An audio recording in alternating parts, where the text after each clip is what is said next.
Hello guys, welcome back to our channel. তো বেশিরভাগ দিনই তো তোমাদের সাথে সকাল থেকেই ডেইলি ব্লগ শেয়ার করি, বাট আজকে শুরু করছি একদম দুপুরবেলা থেকে। আমি একদম স্নান করে ফ্রেশ হয়ে নিয়েছি, এখন যাব লাঞ্চ করতে। নর্মালি বাঙালি বাড়ি মানে তো প্রতিদিন দুপুরে ভাত হবেই, তো আমাদেরও তাই, তোমাদেরকে সেটাই দেখাই ভিডিওতে। তো আজকে আমাদের ভাত হচ্ছে না, চলো মা কী করছে সেটা তোমাদের সাথে শেয়ার করি।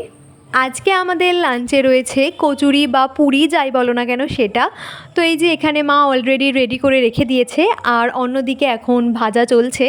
এই যে বেশ কিছু অলরেডি ভাজা হয়েও গেছে। আচ্ছা, আজকে তো রাখি বন্ধন, তো রাখি বন্ধন স্পেশাল তোমাদের কি লাঞ্চের মেনু আমাদের অবশ্যই কমেন্ট করে জানিও। আমাদের আজকে পুরীর সাথে ছিল ঘুগনি, বাট নর্মাল যেভাবে ঘুগনি বানায় এটা কিন্তু একদমই সেভাবে বানানো হয়নি। এটা ছিল পুরোপুরি অয়েল ফ্রি ঘুগনি, বাট খেতে তো দারুণ হয়েছিল। যাই হোক, তো আমাদের লাঞ্চ তো পুরোপুরি রেডি হয়ে গেছে, চলো এবার তোমাদের ভালোভাবে দেখাই। তো ফার্স্টে রয়েছে ঘুগনি, তার সাথে ছিল পুরি, তার সাথে ছিল স্যালাড মানে শসা, আর সঙ্গে ছিল একটা মিষ্টি।